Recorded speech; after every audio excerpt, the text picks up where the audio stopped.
Hi everyone, welcome. My name is Megan. I'm a personal finance content creator. I help educate people around money, so I'm so glad to be here. This is so fun. There's such a good connection meeting people in person versus online. So I'm so happy all of you came. How many of you want to retire early? That should be everyone's hands. Everyone should raise their hands.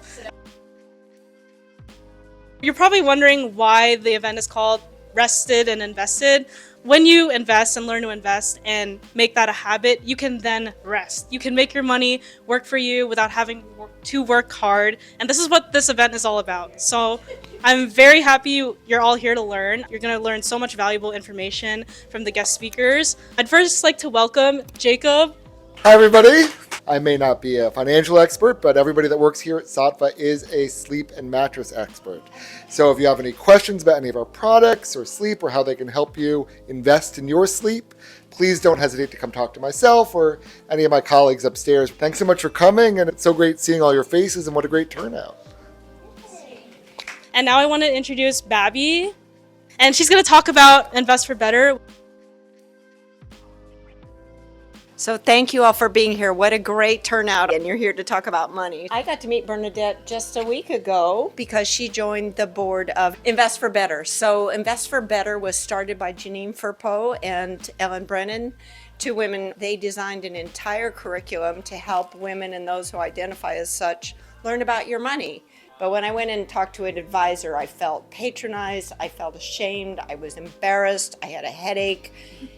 And I didn't want to look at the statements of my small portfolio, but this curriculum is a 7-session curriculum, and we can do it together as a circle. You can ask questions and you learn about what you have in your portfolio, and then you feel good about your investments. I love contributing to nonprofits, but when you know what you own in your portfolio, it's so empowering and it's fun. So at the end of the day, I feel great about investing. I know what's in my portfolio. When we work together, we can pull it apart and learn together and feel good about what we own and our part in the world, because our money matters. And then I started working with investors saying it can be just as joyful to invest as it is to give it away. And you can hopefully make a little return on your investment. That's right. Money makes more money. Thank you so much. I'm going to introduce Bernadette, and it's funny how we met. So actually I went to this event called FinCon, and I've been working with Bernadette as my business coach for the past few months. And my best tip for anyone who wants to get like a coach or mentor is to find someone who looks like you or is trying to literally. do or wants to do exactly what you want to do. So when I saw her on stage, she goes, "I'm Filipino and I'm from Charlotte," and immediately I'm like, "What? I'm Filipino and I'm from Charlotte." So I came up to her and I handed her an ube cookie. That's how I was networking with people, because I didn't know anyone at this event. And I was like, "Hey, I'm Megan." And a year later, I see her again at the same event, and that's how we started to get to work together. So I'm super excited to introduce Bernadette and teach you all about investing. Yay! Yay! This is great. I am so grateful that all of you are here, and I know that we talk a lot about money, and I have asked you to even put up some of the things that worry you about money, but actually the things that are really scarce are time and energy. And I've always told people that when people pay us with their time and energy, especially in New York City, I know you all had to commute to get here, and so I really appreciate that. I cannot stress this enough, that money is abundant. Money is everywhere. If you've been taught this narrative growing up that money is scarce and money is hard to come by, that's a lie. I wasn't planning on talking about this, is that my family is here as well, but I grew up in New York City, and every Christmas we were together as a family. I had this little thing growing up as a kid where my uncle and their dad, during Christmas, when the clock struck midnight, they would throw coins everywhere. And as a 5-year-old, 6-year-old, I'm like trying to grab as many coins as I could, and it's always quarters, and then my mom would take the coins and use it for laundry, and I'm like, dang it. And I learned from my family that a lot of the things that come down to what makes you wealthy are habits.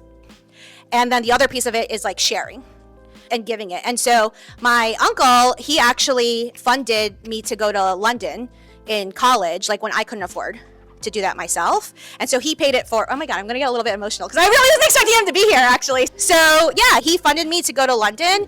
That trip is what made me get the travel bug. And it was because that was my first exposure outside of New York City to be like, whoa, there's this whole world out there. So today, I'm really grateful that you're taking the time to come and chat about money and make it less stigma, more conversation and fun. And if you can get in bed with a random stranger and talk about money today, that's the hardest thing you're probably gonna have to do. Babby talked about investing circles. So we're going to do mini investing circles right now.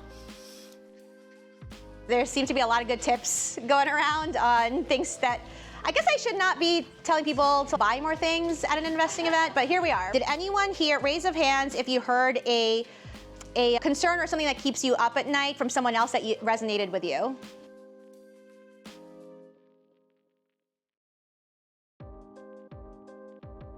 Was there a dream that you heard from someone else?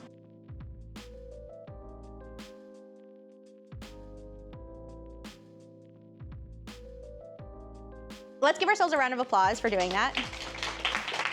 Because how often do we get in a room with a bunch of strangers? How often do you actually get to talk about what's keeping you up at night and then what you're looking forward to? So if you already learned 3 lessons about investing, number 1 is that we need to be honest about what's keeping us up at night, because usually those are the things that prevent us from investing. So we're saying, oh, I can't afford to invest because I'm about to buy a new house, and I can't afford to invest because I've got this job. And so being very honest about what are the things that keeps us up at night makes it a reality to say, okay, if that's something that really is bothering you about what your investment plan is, and what is the plan for that thing? Number 2 is I figured out that people who have dreams are easier to coach when it comes to money. Because does anyone know anyone who lives to work in their life? But what I figured out is that investing takes risk. And most dreams that are worth doing also take risk. So if you have something that is worth doing a different type of behavior in order to achieve that, then you're more likely to be a better investor. That's what I figured out. I figured out a lot of the people who are like, you know what, I've just accepted that my life is gonna be working 9 to 5 in a cubicle or whatever for the rest of my life, and that's just what it's gonna be, and working hard is the only way. They're impossible to coach, actually, because there's not a real motivation to do something different outside of their day, to take a little bit more risk in order to invest in the things that will make you more money.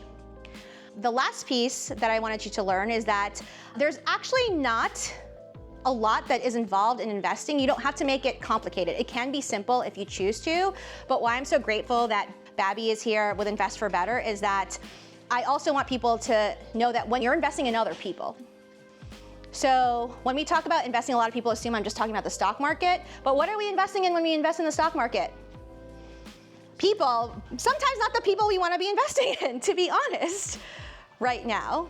If you look at the diversity here in this room, I wish the stock market, the CEOs on the stock market looked like this room, but it doesn't. And the age range in this room is we got a 22-year-old to 80-something-year-old in this room. And so I am really thoughtful this year of wanting to show, particularly women, that there are ways that we can invest back into other women, back into our communities, back into other places, and still make money. Because there's this disconnect that we think, oh, if we invest in things that do good, that we'll make less money. And actually, Janine Furpo, the one who started Invest for Better, she's the one who got me out of my own way on that. I told her, I was like, I could change my portfolio, but then I'm probably gonna get a worse return. And she was like, let me prove you wrong on that, and she did. Hey, my new friend in financial freedom. Ready to crush your money goals? I'm Bernadette, your millionaire mentor, actually now multimillionaire, and the rich auntie you didn't know you needed until this very moment. And now my rich aunties are also here. So, like you, I started my own financial journey by searching for a better way to handle my money. My father had 9 children in total, and I was the 8th of this complicated Filipino immigrant family. And the ways that I learned to manage money was work hard. Don't have enough money? Work harder. Have debt and you're stressed out to the max? Well, you're not working hard enough. And I thought there must be a better way. This life can't be it. Crush proves invaluable during these transitions, ensuring a methodical and empathetic way to manage difficult financial decisions during life's pivotal moments. Now that I've met so many new friends today and so many old friends, like I'm getting a little emotional because I have friends here who I've known since like elementary school. They've known me since I was a baby. Some of you have just met like literally now, today. And so I just want you to know the fact that you shared your time and energy with me today. That was an investment back into me and the people around you. And so I'm really grateful. So thank you. What are maybe the top 2 or 3 low-hanging fruit? You're like, these are really simple solutions that could really like help you or start you on your path. The 2 biggest things, the low-hanging fruit that I've seen is that, number 1, and I know it sounds like really corny and obvious, but most people that I talk to, even if they make a lot of money, do not have a budget. The feedback that I've gotten from budgeting is that people find the way that I do budgeting way simpler, way easier, and actually fun. So number 1 is a budget. And then I will say, because he's right in front of me, is learn how to maximize your taxes. So my uncle and my dad, who is his brother, they were both accountants. But one of the low-hanging fruits that I see a lot of people is they're just overpaying in taxes. Or they're underpaying, they're not paying the right amount of taxes, and then they get all these penalties and stuff. So I have a client, for example, who I switched her over from her tax accountant to my tax accountant, and she immediately found her 10 grand. And the people are like, oh, I don't want to pay for a tax accountant because that's money. I'm like, I promise you, they'll probably find you more money. So those are the 2 low-hanging fruit. So anyone who's running a business, I always tell people, try to find an accountant who has already a client that runs your type of business. So I really recommend people to find a tax accountant who understands like that particular industry. Ooh. So the question was, what do you suggest automating versus actually keeping an eye on? I actually don't advise my clients to automate their tracking and transactions, which just sounds odd when I tell people to do budgeting, because what I found is that a lot of people who are like, for example, if you're paying for an app like $8 a month to get all your transactions, that people just don't look at it. And then they don't actually really know what they're spending. I always tell people that I know you're not doing budgeting correctly unless you literally just go home every day and do the same thing every day. And then when it comes to investing, if you're just starting out in investing, I always tell people the first place you go, he's the one who taught me this actually, is if you have a 401k or a 403b available, go there first. Put in the maximum amount that you're allowed to by the IRS before you start doing Bitcoin and brokerage and like all this other stuff. What I see a lot of people doing is that they just put their fingers in a lot of different pots, and then it gets very complicated very quickly. So when people ask me how did I grow from $300,000 of debt to now $2 million in net worth over 10 years, it was because I took a very simple route. I invested in each bag the most I'm allowed to before I go to the next bag. And we've been doing that since we became debt free. And so that's how you can see, okay, we're able to manage a relatively large portfolio, but it's not complicated. And then the last thing I will say is pay off your credit cards every week. So a lot of people automate, oh, like my card just gets paid automatically every month, but then they're like, where did all my money go? So paying them off every week and consciously looking at that. Great questions. And so I'll end off with what keeps me up at night is, as of today, is I know that there are a lot of people who want to get good at money, but they're not as smart as you guys to show up to live events. If you found this event to be helpful or useful, I'm going to be doing a lot more live in-person events next year. I realize that online is not for me. The algorithm is not for me.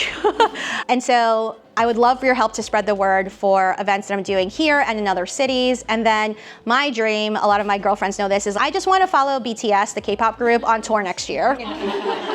They're coming back in 2026. Those tickets are going to be hella expensive. So I got to start budgeting now for those. And so if anyone wants to come to a BTS concert with me, I would gladly have you. So that is our event for tonight. Let's give ourselves a round of applause.